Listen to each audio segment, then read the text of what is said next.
किस्मत सिर्फ मेहनत से बदलती है, बैठकर सोचते रहने से नहीं। जय हिंद साथियों, मैं हूं Manish Rathore and welcome to my YouTube channel एमर्जी के गुरु। तो 19 दिसंबर 2020 की करंट अफेयर क्लास लेके आया हूं और आपको यही कहना चाहूँगा, अगर केवल आप सोचते रहते हैं और मेहनत नहीं करते हैं तो आप बहुत गलत करते हैं।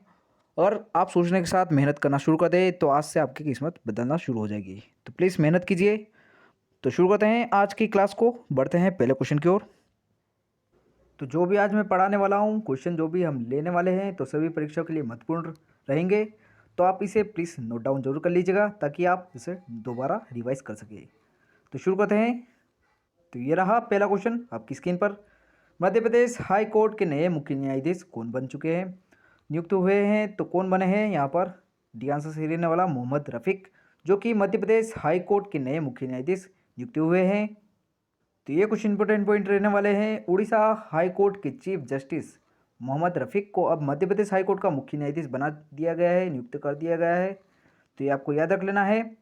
मध्य प्रदेश हाई कोर्ट के नए जो मुख्य न्यायाधीश होंगे वो है मोहम्मद रफ़ीक। तो जानते हैं मध्य प्रदेश राज्य के बारे में कुछ इंपॉर्टेंट पॉइंट। तो ये कुछ इंपॉर्टेंट पॉइंट रहने वाले हैं। तो मध्य प्रदेश राज्य की जो राजधानी है वो है भोपाल और इसकी स्थापना हुई थी 1 नवंबर 1956 को। शिवराज सिंह चौहान बीजेपी पार्टी से यहाँ पर वर्तमान में मुख्यमंत्री है और गवर्नर है आनंदीबेन पटेल और मुख्य न्यायाधीश बन चुके हैं मोहम्मद रफ़ीक। और लोकसभा की जो सीटें हैं वो 29 सीटें लोकसभा की मध्य प्रदेश की और राज्यसभा की सीटें हैं 11 और 230 विधानसभा की। तो ये आपको याद रख लेना है। इसके अतिरिक्त मध्य प्रदेश राज्य की जो सीमा है 5 पड़ोसी राज्यों से गुजरती है, जो कि जिसमें है महाराष्ट्र, छत्तीसगढ़, उत्तर प्रदेश, राजस्थान और गुजरात। तो ये पाँच पड़ोसी राज्य हैं मध्य प्रदेश के। बढ़ते हैं नेक्स्ट क्वेश्चन की ओर। तो ये रहा दूसरा क्वेश्चन हमारी स्क्रीन पर। एजुकेशन वर्ल्ड स्कूल रैंकिंग 2020 और 21 के अनुसार बॉयज बोर्डिंग स्कूल श्रेणी में कौन सा स्कूल शीर्ष पर रहा है? तो ये आंसर सही रहने वाला सिंधिया फोर्ट स्कूल, जो कि ग्वालियर में स्थित है, वो 2021 और 20 की रैंकिंग में बॉयज बोर्डिंग स्कूल श्रेणी में शीर्ष पर रहा है। तो यह जो रैंकिंग होती है वो है शिक्षक कल्याण व विकास, शिक्षकों की योग्यता, खेल शिक्षा, जीवन कौशल शिक्षा और विद्यार्थी पर व्यक्तिगत ध्यान और नेतृत्व व प्रबंधन की गुणवत्ता के आधार पर दी जाती है। इस रैंकिंग में तो टॉप 3 पर जो विद्यालय रहे हैं उनके नाम है। पहला स्थान लगा है द सिंधिया स्कूल, जो कि ग्वालियर मध्य प्रदेश में स्थित है, और दूसरा स्कूल है वो है मेयो कॉलेज अजमेर राजस्थान, और थर्ड है द दून स्कूल, जो कि देहरादून उत्तराखंड में स्थित है। तो ये कुछ इंपॉर्टेंट थे। बढ़ते हैं नेक्स्ट क्वेश्चन की ओर। तो ये रहा तीसरा क्वेश्चन आपकी स्क्रीन पर। मानव विकास सूचांक 2020 में कौन सा देश शीर्ष पर रहा है? तो नॉर्वे, ये आंसर सही रहने वाला है। तो यह मानव विकास सूचांक 2020 की जो सूची है इसमें शीर्ष स्थान पर रहा है। तो ये जो सूचांक है वो मानव विकास तीन जो मूल मापदंड होते हैं उस पर मापी जाती है। जीवन प्रत्याशा, शिक्षा तथा प्रत्यक्ष आय में देशों की औसत की उपलब्धि पर मापा जाता है। तो वर्ष 2020 में टॉप 3 पर रहने वाले देश हैं नॉर्वे, आयरलैंड और स्विट्जरलैंड, और भारत का इस रैंकिंग में स्थान रहा है 131वां। तो भारत का स्थान इस रैंकिंग में रहा है 131वां, ये आपको याद रख लेना है। और नाइजर सबसे कम रैंकिंग वाला देश रहा है, जिसका स्थान रहा है 189। और इस रिपोर्ट को संयुक्त राष्ट्र विकास कार्यक्रम यानी यूएनडीपी द्वारा जारी किए जाते हैं ये रिपोर्ट। तो ये आपको याद रख लेना है। बढ़ते हैं नेक्स्ट क्वेश्चन की ओर। तो ये रहा चौथा क्वेश्चन आपकी स्क्रीन पर। एसबीआई ने वित्तीय वर्ष 2020 और 21 में भारत की जीडीपी कितने प्रतिशत रहने का अनुमान लगाया है? तो डी आंसर सही रहने वाला -7.4% जीडीपी रहने का अनुमान लगा है यहाँ पर एसबीआई ने वर्ष 2020 और 21 के लिए। तो ये कुछ इंपॉर्टेंट पॉइंट है। जीडीपी क्या है? तो जीडीपी होती है ग्रोस डोमेस्टिक प्रोडक्ट, सकल घरेलू उत्पाद। किसी निश्चित चालू वर्ष में किसी राष्ट्र द्वारा उत्पादित समस्त वस्तु व सेवाओं के कुल मूल्य को सकल घरेलू उत्पादन कहते हैं, यानी जीडीपी कहते हैं। तो ये कुछ इंपॉर्टेंट पॉइंट है एसबीआई बैंक के बारे में।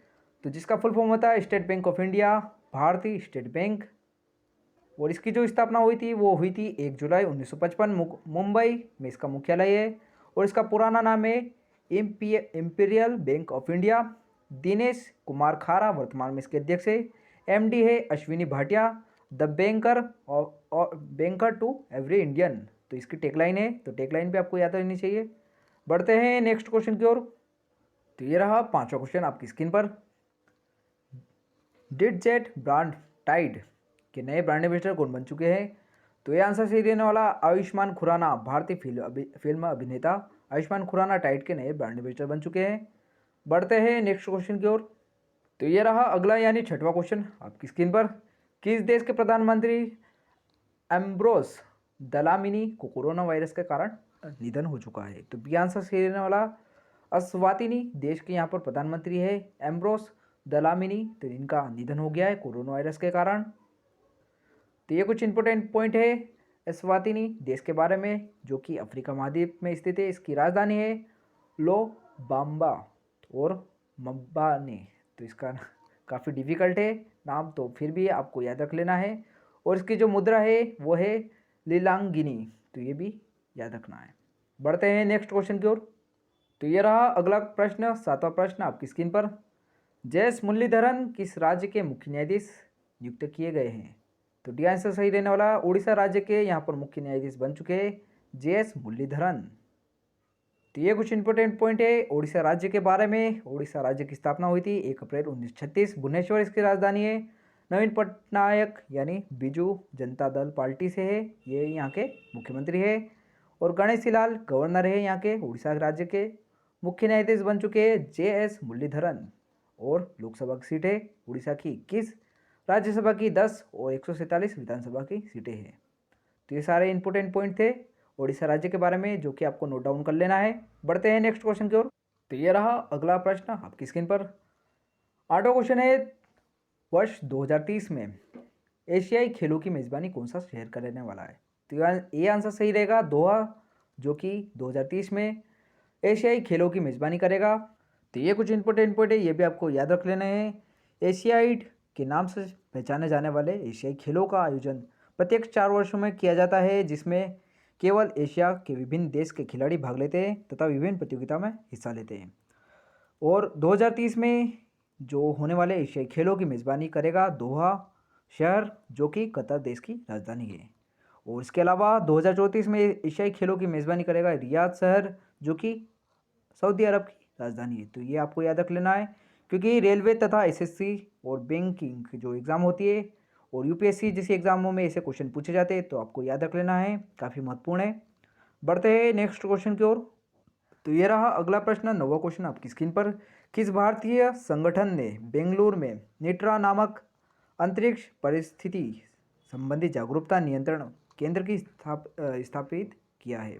तो ये आंसर सही रहने वाला इसरो ने यहाँ पर निट्रा का जो केंद्र परिस्थिति जागरूकता नियंत्रण केंद्र स्थापित किया है बेंगलुरु में। तो ये कुछ इंपॉर्टेंट पॉइंट रहने वाले हैं इसरो के बारे में। तो इसरो जो है भारतीय स्पेस एजेंसी का नाम है, जिसका इंग्लिश में अनुवाद है इंडियन स्पेस रिसर्च ऑर्गेनाइजेशन, और भारतीय अंतरिक्ष अनुसंधान हिंदी में इसका अनुवाद है, और जिसका मुख्यालय है बेंगलुरु कर्नाटक में। तो ये सारे पॉइंट आपको अच्छी तरीके से नोट डाउन कर लेने। बढ़ते हैं नेक्स्ट क्वेश्चन की ओर। तो ये रहा 10वां प्रश्न। तेलंगाना हाई कोर्ट की पहली महिला मुख्य न्यायाधीश कौन नियुक्त हुई है? कौन नियुक्त हुई है? तो वो हुई है हिमा कोहली। तो यह तेलंगाना हाई कोर्ट की पहली महिला मुख्य न्यायाधीश होगी। तो ये कुछ इंपॉर्टेंट रहने वाले तेलंगाना राज्य के बारे में, तो ये भी आपको याद रख लेने हैं। तेलंगाना की राजधानी है हैदराबाद। के चंद्रशेखर राव, जो कि यहाँ के वर्तमान मुख्यमंत्री है तेलंगाना राष्ट्रीय समिति पार्टी से। और तमिल साई सुंदर राजन यहाँ के गवर्नर है। 2 जून 2014 को इसकी स्थापना हुई थी तेलंगाना राज्य की। और मुख्य न्यायाधीश बनी है यहाँ पर वर्तमान में हिमा कोहली। तो ये आपको याद रख लेना है। इसके अतिरिक्त लोकसभा की जो तेलंगाना की सीटें है वो 17, राज्यसभा की 7 तथा विधानसभा की 119। तो ये कुछ इंपॉर्टेंट पॉइंट थे तेलंगाना के बारे में। तो ये रहा हमारा अगला प्रश्न, 11वां प्रश्न आपकी स्क्रीन पर। सूर्य भूषण इंटरनेशनल अवार्ड 2020 से किसे सम्मानित किया गया? तो यह आंसर सही रहने वाला के सिवन को यहाँ पर सूर्य भूषण इंटरनेशनल अवार्ड 2020 से सम्मानित किया है। तो के सिवन कौन है? तो ये भी आपको पता होना चाहिए। के सिवन जो है वर्तमान में इसरो के अध्यक्ष हैं, और सीवन को यह पुरस्कार उनके द्वारा किए गए उत्कृष्ट कार्यों के लिए दिया गया। तो ये आपको पता होना चाहिए। तो ये रहा हमारा अगला प्रश्न, 12वां क्वेश्चन आपकी स्क्रीन पर। केंद्र सरकार ने अर्थव्यवस्था की रिकवरी करने के लिए किस के साथ $1 बिलियन के ऋण समझौते पर हस्ताक्षर किए हैं? तो बी आंसर सही रहने वाला एनडीबी के साथ यहाँ पर केंद्र सरकार ने अर्थव्यवस्था को रिकवरी के लिए $1 बिलियन ऋण का समझौता किया है। तो कोविड-19 के कारण जो आई महामारी में जो अर्थव्यवस्था बिगड़ी थी उसको सुधारने के लिए केंद्र सरकार ने एनडीबी बैंक के साथ $1 बिलियन का समझौता किया है, ऋण लिया है। तो इसका फुल फॉर्म है न्यू डेवलपमेंट बैंक, जिसकी स्थापना हुई थी 15 जुलाई 2014 को शंघाई चीन में। इसका मुख्यालय है और इसके वर्तमान में अध्यक्ष है मार्कोस प्राडो ट्राइजो, तो इसके अध्यक्ष हैं। तो ये आपको याद रख लेना है। तो ये रहा हमारा आखिरी और 13वां प्रश्न आपकी स्क्रीन पर। किस बैंक ने विदेशी मुद्रा प्रेषण के लिए एक तकनीकी उत्पाद FX4U को लॉन्च किया है? तो केनरा बैंक ने यहाँ पर इस तकनीकी उत्पाद को लॉन्च किया है। तो ये कुछ इंपॉर्टेंट पॉइंट है, ये आपको याद रख लेना है। केनरा बैंक ने FX4U को नामक एक तकनीकी उत्पाद को लॉन्च किया है। तो यह जो उत्पाद विदेशी मुद्रा के जो लेन देन को संभालने के लिए इंटरनेट बैंकिंग के माध्यम से उपयोगकर्ताओं की मदद करेगा। तो ये कुछ इंपॉर्टेंट पॉइंट है केनरा बैंक के बारे में, ये भी आपको याद रख लेना है। केनरा भारत का प्राइवेट बैंक है। 1 जुलाई 1906 को इसकी स्थापना हुई थी और इस बेंगलुरु कर्नाटक में इसका जो मुख्यालय है। TN मनोहरन इसके वर्तमान अध्यक्ष है और MD CEO है लिंगम वेंकट प्रभाकर। तो ये हमारा आखिरी प्रश्न था और ये कुछ इंपॉर्टेंट पॉइंट थे, आपको याद रख लेने हैं। तो इसी के साथ आज की हमारी क्लास यहीं समाप्त होती है, वीडियो समाप्त होती है। अगर आपको अच्छी लगे तो अपने दोस्तों को और अपने जो भी पहचान वाले हैं उनके साथ ये वीडियो जरूर शेयर कीजिएगा। लाइक, शेयर एंड सब्सक्राइब जरूर कर दीजिएगा। Thank you so much watching for this video. और अगले दिन इसी समय पर वीडियो अपलोड की जाएगी, तो आप उसे ज़रूर देख लीजिएगा। Thank you so much.